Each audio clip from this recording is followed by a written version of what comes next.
Hi, I'm Mark Rossano, founder and CEO of C6 Capital Holdings, coming to you from Primary Vision Network. So today we have our frac spread show. We're going to talk about the frac spread count, what's happening there, looking at rigs again, and then we want to talk a bit about some of the sanctions that have come out on Russia, because it's increasing in terms of how strict they're going to be, especially when we look at the insurance side, and we'll talk about why that's so important. Then we want to look at some of the recent driving data in terms of just gasoline usage and consumption. And then we're going to go into a little bit on the economic side, just given some of the data that has recently come out. And prior to filming, I was talking to our producer, Kate, who's in the market for a car. And we will talk about car sales, because it's a good leading indicator for kind of where some of this bigger spending really is. But now when we getting back to the frac spread count, so the number was 279. So we went from 283 to 279. So a small drop of 4. But realistically, it's a holiday week. We typically get a small drop, and then we normally come right back. Pretty much next week is when we should see a bump. And normally you kind of get this drop, and then the bump is above where we right before the holiday season, the holiday weekend. So again, nothing crazy. The drop, as is kind of typical for this point, really happens in the smaller basins. So typically the basins that usually have, let's call it 1 to 3 spreads active, they'll usually drop 1, and then they'll either be permanently down, and they use this as kind of like the period to release it, or it'll come back. The Permian was fairly flat, not too much to say, with all of the other bigger basins that we've been talking about staying fairly cohesive. Now, we did finish building the NGL model.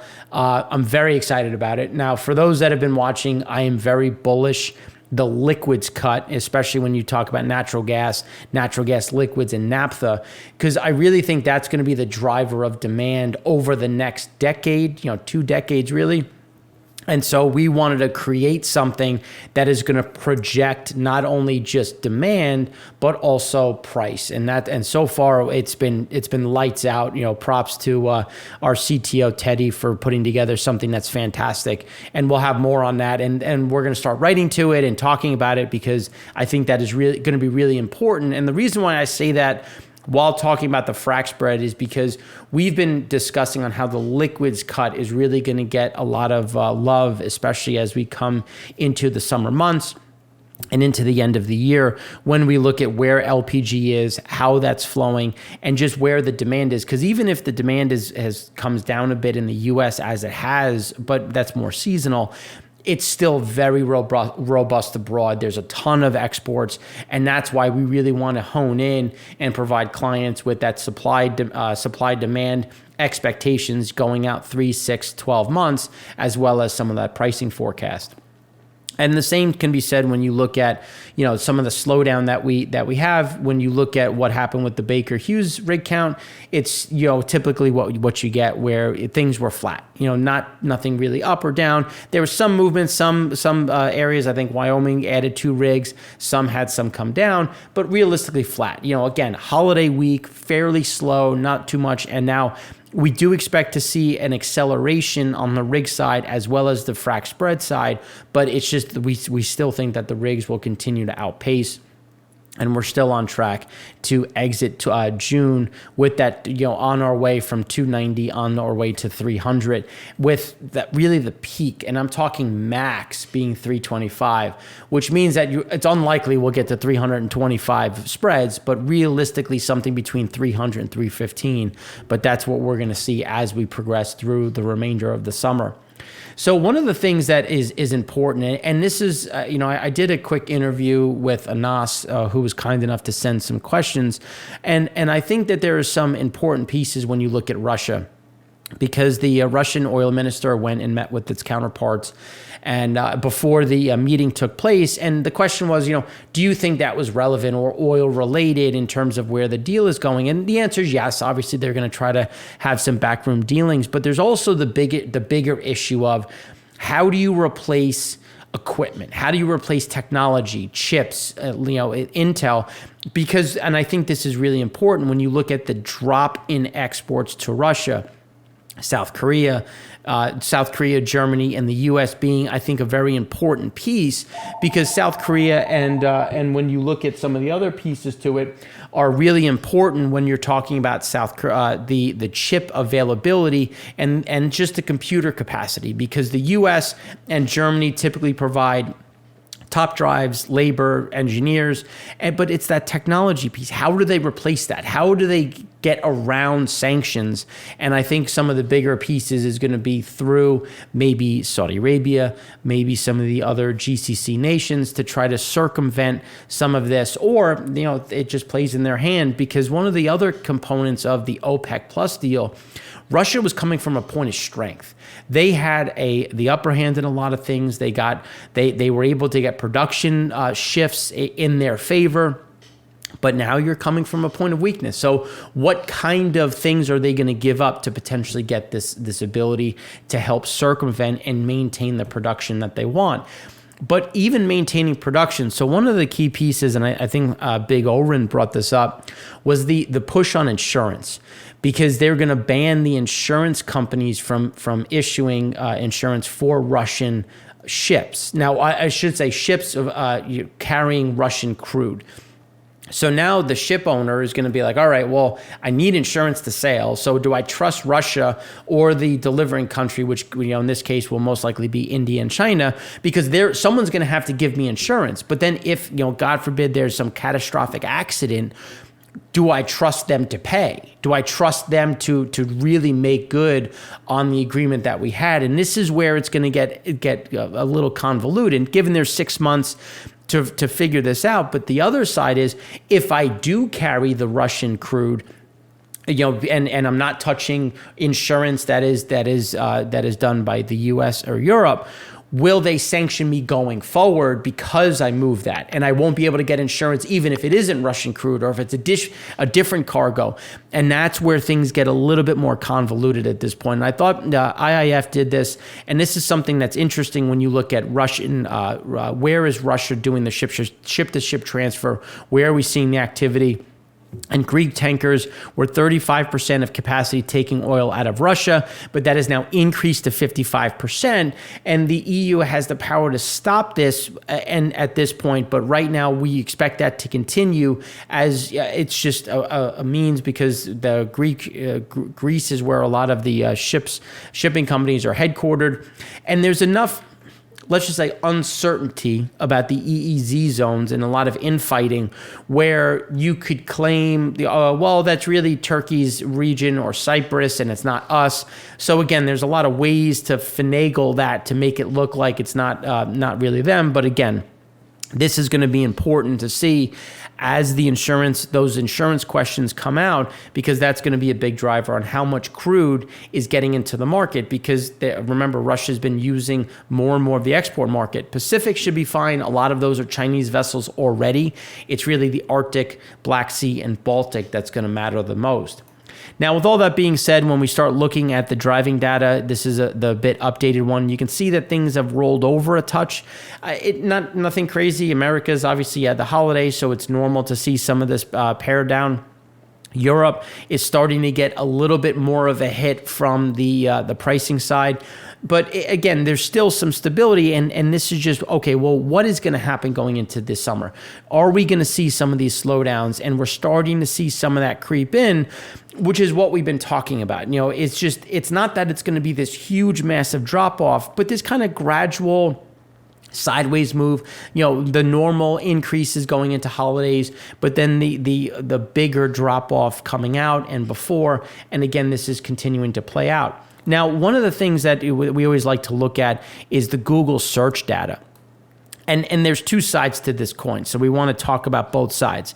So Americans' interest in going out and spending has dipped per Google search activity. Travel-related searches have declined on a 5-week basis as fuel costs and increases in airfare cause people to rethink their plans. So there's two sides to this. One, we're in June. Some people still aren't searching because they've already booked it. So you've booked your trips in the spring, you got everything set up, you were excited, you have your plans. So there's not going to be that additional piece. But there are those that are kind of waiting, seeing if they get a deal. And that is, so the thing is, I think it's both. I think it's people not searching as much because of price, and it's just because people have already planned their trips. So it's just showing not so much that we're going to get a drop, but what we've been saying, where that extra little bump that we get in the summer months are those people that are like last minute deals. Let's see what we can do. Oh, let's go here. But now as people shrink back and do more staycations local, that's where, again, we get that shaving. Instead of getting this big summer bump, more of that, a little bit of a slowdown. And now just some of the pieces that are kind of indicating that you'll get that slowdown. The breadth of expanding developed market manufacturing PMI, new orders, inventory spread coming down, breadth of expanding emerging markets. So again, it's on both sides. You're seeing that drop down. And again, emerging markets have subsidies. As developed markets slow, they buy raw materials and semi-finished goods from emerging markets. So again, you get that trickle down where developed market falls first, and then emerging markets will get drawn down. And as that slowdown intensifies, we have India who cut taxes on petrol. Well, now what? Can you maintain these subsidies? And unfortunately, as the economy slows, as growth slows, it's going to be more and more expensive. And this is just putting it into perspective, especially when you start looking at the U.S. 10-year Fed fund, where inflation expectations are and where the Fed funds sits. And again, here's that huge disconnect between the two, which is why, again, we expect to see more and more of those of the Fed Fed rate hikes. Now, this is a really important piece when you look at U.S. unit labor costs, because this is how much is it for a unit of labor for production. And I think that this is a key piece, because when you look at the last time we had this kind of chunkiness where we've been staying elevated. Now, if you look in the late 90s, early 2000s, you had some spikes. The same as you got into 2009 into 10, you had some spikes. But if you look in the 70s, we just kind of hung out at that elevated level. And if you look at right now, we're doing the same thing. And the reason why I call attention to this is because in the 70s, this was showing a wage spiral. And right now, something that we're seeing right now is why you're hearing more about this wage spiral, because you're having inflation going up. But wages are starting to peak. They're starting to slow back down. So the question is, do you get that reacceleration given how costly things are and where expenses are? And again, one leads into this level of wage spiral, because as labor costs go up, you try to pass that through. So then you're passing through labor costs and you're increasing your labor wages. And again, you see how this can kind of continue to spiral. The Fed continues to kind of poo-poo it, but when you look at the data, there's more and more of that pressure that we're starting to see. And the same can be said here when you start looking at wage growth has decelerated overall. But again, it's going to vary based on where are you in the industry. When you look at utilities, manufacturing, the problem is when you look at this over the 12-month period, we're seeing some of these slowdowns. You're seeing some of these different pieces, and the deceleration in earnings varies across sector. Wage and growth in leisure and hospitality has slowed but remains elevated, slowing in education and health, mining and lodging. In contrast, wage growth has picked up notably in utilities, which obviously, there's just a certain amount of where are we seeing this growth, but how much of it is keeping up with inflation? Inflation running at about 8% at this point, and where are you seeing that covered? And again, that's where you're seeing that slowdown in discretionary income, which is something that we're looking at here. So if you average it together and you look at the rolling 3-month, 6-month, 12-month on an annual rate, so take 12-month, we're at 5.4%.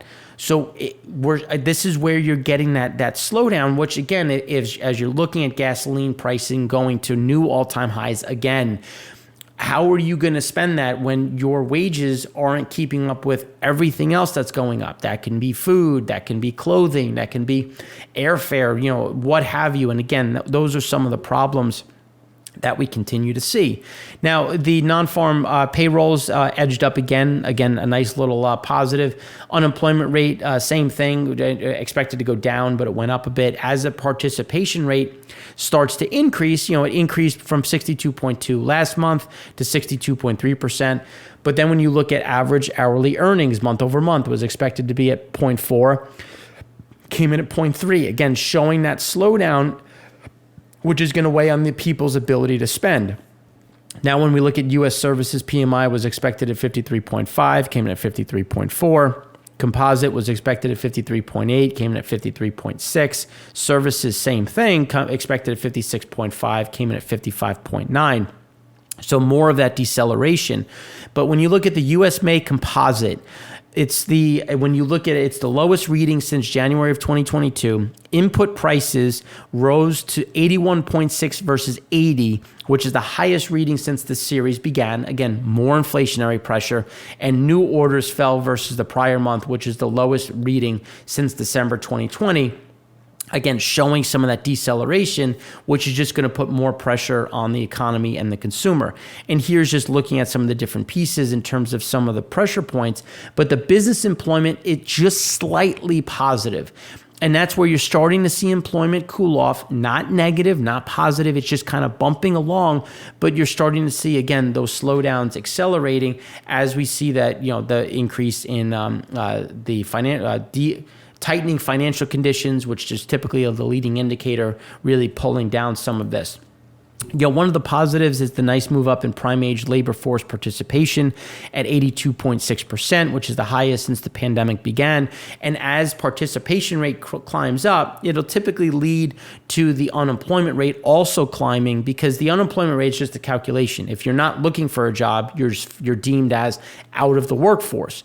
But if you come back in, then you're deemed unemployed again. So again, it's just more of semantics as to where do you fall.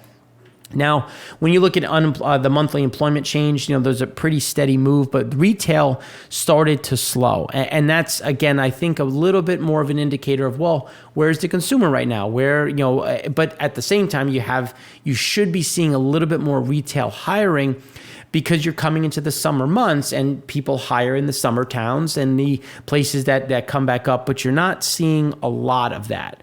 And again, I just think it's more about this kind of right sizing and rebalance now that things have cooled off from the consumption side.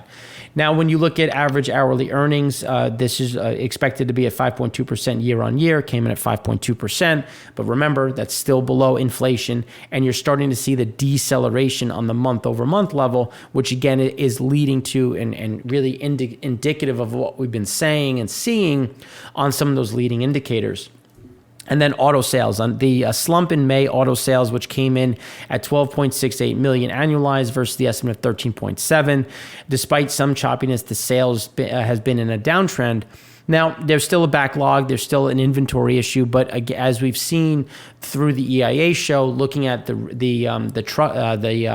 rail data, we've seen a big increase on rail shipments going into the car manufacturers. So there is, again, they're starting to fill in some of that backlog, which is also being helped with sales slowing. So there's some positive for those that are maybe looking to buy a car and seeing some of the prices come down a bit, or at least be a bit more willing to negotiate to try to get the best deal possible as they try to move the inventory that starts to trickle in.